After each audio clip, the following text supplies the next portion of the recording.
तो आज की हमारी वीडियो में हम हिमाचल प्रदेश में जो 5 प्रमुख नदियाँ रहती हैं उनके बारे में पढ़ेंगे। ठीक, तो हिमाचल प्रदेश में जो प्रमुख 5 नदियाँ बहती हैं वो हमारे पास रहती हैं सतलुज, ब्यास, रवि, चिनाब और यमुना नदी। ये हमारे पास हिमाचल प्रदेश का एक मैप है, रिवर मैप, जिसमें जो हमारे पास मेन रिवर्स रहती हैं, जैसे ये सतलुज, चिनाब, रावी। तो ये हमारे पास रिवर मैप रहता है। तो हम सबसे पहले बात करेंगे सतलुज नदी की। तो जो सतलुज नदी रहती है वो हिमाचल प्रदेश की सबसे लंबी नदी रहती है। सतलुज नदी की जो कुल लंबाई रहती है वो रहती है हमारे पास 1448 किलोमीटर पर, जिसमें से 320 किलोमीटर ही हिमाचल में बहती है। मतलब कुल लंबाई में से 320 किलोमीटर ही इसका हिस्सा हिमाचल प्रदेश में आता है। सतलुज नदी का जो वैदिक नाम था वो स्तुत्री और संस्कृत नाम था स्तुर। और जो सतलुज नदी का जो उद्गम स्थान है वो तिब्बत में है। तिब्बत के मानसरोवर के निकट राक्षस ताल झील से होता है और तिब्बत से मानसरोवर से शुरू होकर ये किन्नौर जिले के सिपकी स्थान से भारत की सीमा में प्रवेश करती है। और सतलुज नदी चिनाब नदी के साथ मिलकर पंच नदी का निर्माण करती है। बसपा, स्पीति, नोगली, अली, सोन आदि सतलुज नदी की सहायक नदियां हैं। तो बसपा, स्पीति, नोगली, अली और सोन जो है वो सतलुज नदी की सहायक नदियां हैं। अब हम बात करेंगे ब्यास नदी की। ब्यास नदी का जो वैदिक नाम था वो है अर्जिरकिया और जो संस्कृत नाम है वो है विपाशा। सतलुज नदी का जो उद्गम स्थान है वो पीर पंजाल पर्वत श्रृंखला के रोहतांग के निकट ब्यास कुंड स्थान है, जहाँ से ब्यास कुंड से यह निकलती है। और ब्यास नदी की कुल लंबाई हमारे पास 460 किलोमीटर रहती है, जिसमें से 256 किलोमीटर यह हिमाचल प्रदेश में बहती है। अब बात करते हैं हम ब्यास नदी की सहायक नदियों की। तो गज, बिनबा, चक्की, पार्वती, बाणगंगा, सुकेती, ऊहल, हंसा और तीर्थन ब्यास नदी की सहायक नदियां रहती हैं। अब हम बात करेंगे रावी नदी की। जो रावी नदी का वैदिक नाम था पुरुषाणी और संस्कृत नाम है इरावती। और रावी नदी धौलाधार पर्वत श्रृंखला के बड़ा बंगाल क्षेत्र के बांदल और टटगिरी नामक हिमखंड से निकलती है। तो जो रावी नदी का जो उद्गम स्थान है वो धौलाधार पर्वत श्रृंखला के बड़ा बंगाल में है। और रावी नदी की जो कुल लंबाई रहती है हमारे पास वो रहती है 720 किलोमीटर, जिसमें से 158 किलोमीटर यह हिमाचल प्रदेश में बहती है। और अगर हम बात करें रावी नदी की सहायक नदियाँ बांदल, तंतगिरी, बुडिल, श्योल, बैरौर, चमेरा इसकी सहायक नदियाँ रहती हैं। अब बात करेंगे हम चिनाब नदी की। तो तांदी नामक स्थान पर चंदर और भागा दो नदियों के मिलने से चिनाब नदी बनती है। और जल की मात्रा में की दृष्टि से यह हिमाचल प्रदेश की सबसे बड़ी नदी है।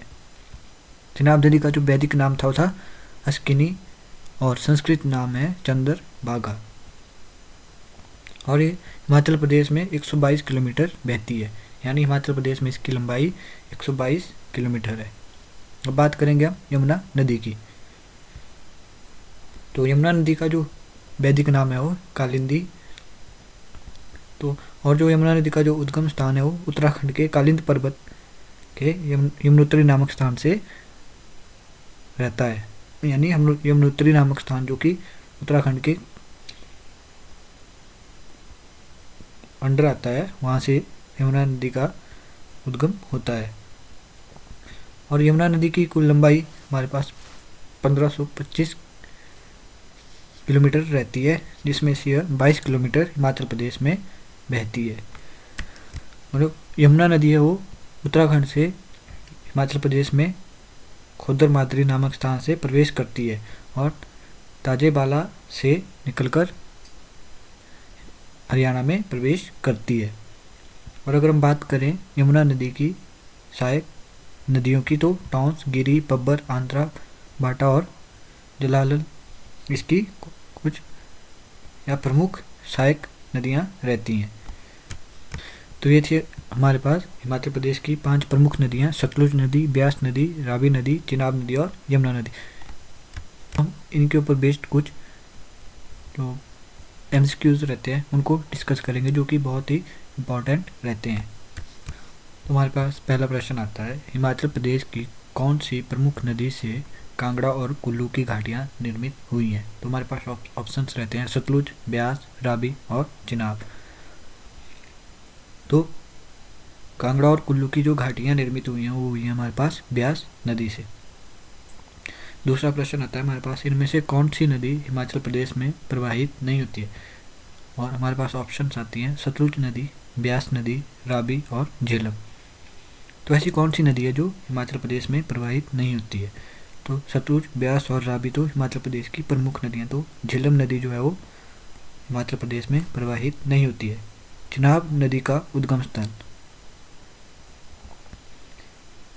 ऑप्शन है हमारे पास चंबा घाटी, धौलाधार घाटी, रोहतांग दर्रा और बारालाचा दर्रा। तो जो चिनाब या चंद्रभागा नदी का जो उद्गम स्थान है वो है बारालाचा दर्रा। नेक्स्ट क्वेश्चन है हमारे पास, एक लोकप्रिय हिमाचली मिथक के अनुसार यह स्थान जहां रुद्र अपनी आयुधशाला से विद्युत पृथ्वी पर प्रसारित करने के लिए प्रकट हुए थे, वह स्थान 2 नदियों के संगम पर अवस्थित है। और वे नदियां हैं, ऑप्शन है हमारे पास पार्वती और ब्यास, चंद्र और भागा, स्पीति और भागा, पार्वती और तांदी। तो जहाँ पे रुद्र अपनी आयुधशाला से पृथ्वी पर विद्युत प्रसारित करने के लिए प्रकट हुए थे, वो स्थान 2 नदियों के संगम पर अवस्थित है। और वो 2 नदियाँ रहती है हमारे पास पार्वती और ब्यास नदी। नेक्स्ट क्वेश्चन आता है हमारे पास, जन विश्वास के अनुसार सतलुज नदी को मानसरोवर झील से हिमाचल प्रदेश में लाने का श्रेय किसे जाता है? ऑप्शन है हमारे पास परशुराम, बाणासुर, जमादग्नि और सतबाहु। तो मानसरोवर झील से सतलुज नदी को हिमाचल प्रदेश में लाने का श्रेय बाणासुर को जाता है।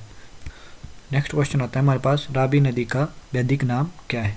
तो ऑप्शन रहते हैं हमारे पास पुरुषरानी, चंद्रभागा, जजीफिया और सतर। तो रावी नदी का जो वैदिक नाम रहता है वो रहता है हमारे पास पुरुषरानी।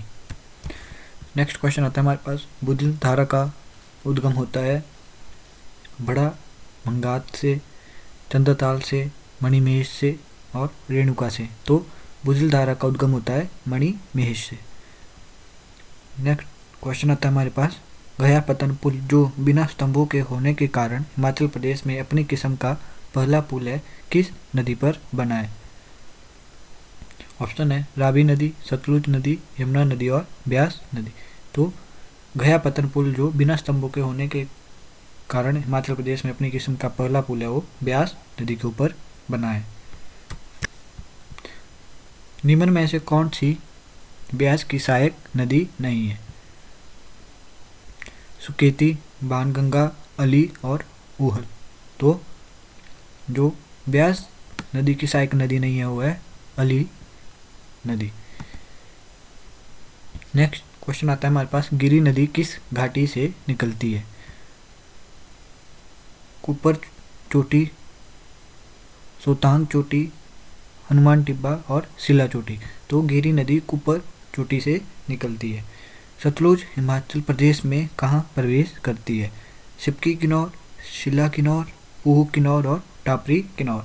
तो सतलुज नदी मानसरोवर से निकलने के बाद सिपकी किन्नौर में हिमाचल प्रदेश में प्रवेश करती है। नेक्स्ट क्वेश्चन आता है, निम्नलिखित में से कौन सा कथन सत्य नहीं है? सतलुज मानसरोवर झील तिब्बत से निकलती है।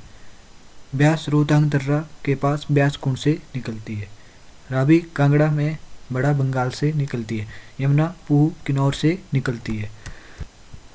तो यमुना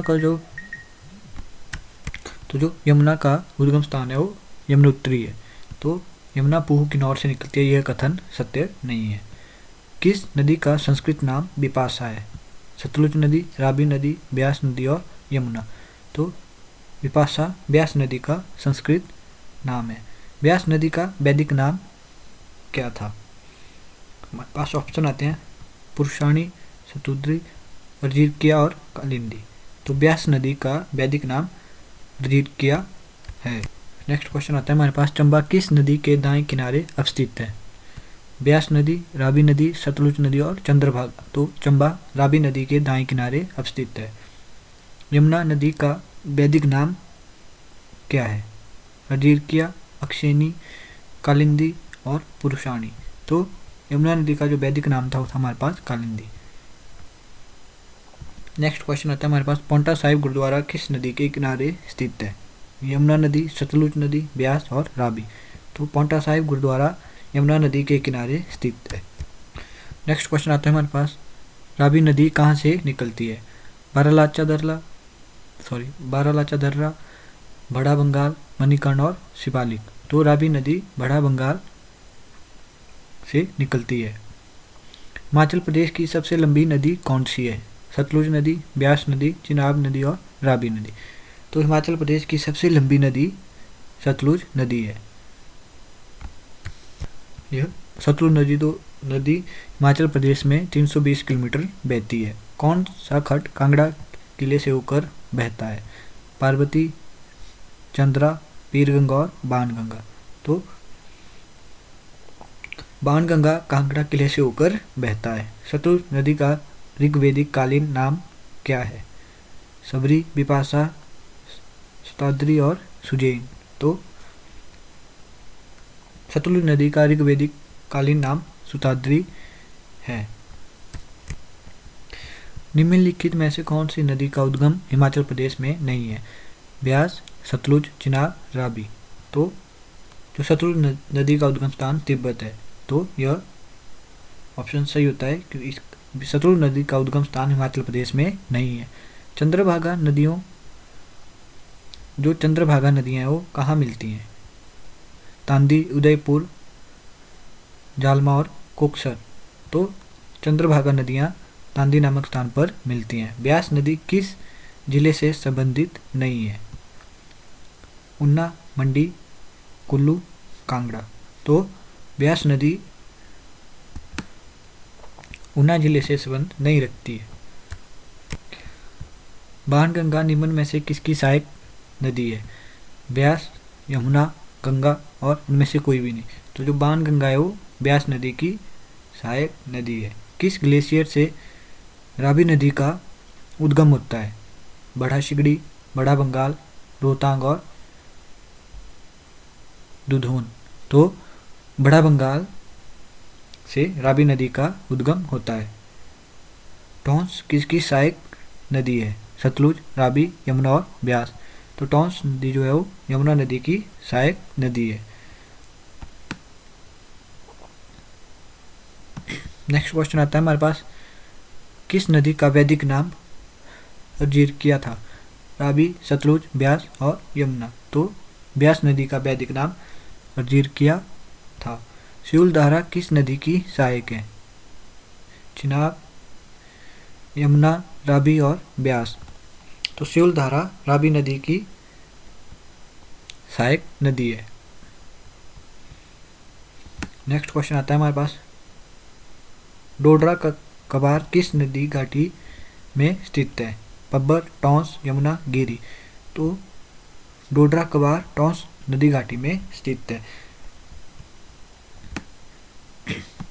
नेक्स्ट क्वेश्चन आता है हमारे पास, निम्नलिखित में से कौन व्यास नदी की सहायक नदी है? चंद्रा,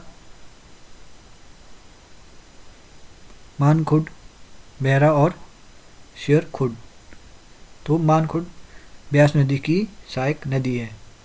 ब्यास नदी का उद्गम स्थल कश्मीर के बेरीनाग, ब्यास कुंड, कैलाश मानसरोवर और गंगोत्री। तो ब्यास का उद्गम स्थान है ब्यास कुंड। तिब्बत में मानसरोवर से प्रारंभ होकर किन्नौर जिले में सिपकी स्थान पर भारतीय सीमा में प्रवेश करती है, वह कौन सी नदी है? ब्यास नदी, यमुना नदी, सतलुज नदी और रावी। तो तिब्बत उद्गम स्थान है सतलुज नदी का, और किन्नौर के सिपकी में प्रवेश करती है सतलुज नदी। तो तिब्बत के मानसरोवर से प्रारंभ होकर किन्नौर जिले में सिपकी में भारतीय सीमा में प्रवेश करती है सतलुज नदी। तो ये कुछ इम्पोर्टेंट क्वेश्चन थे हिमाचल प्रदेश की प्रमुख नदियों के ऊपर। और प्रमुख नदियाँ हमारे पास रहती हैं सतलुज, ब्यास, रावी, चिनाब और यमुना नदी। Thank you.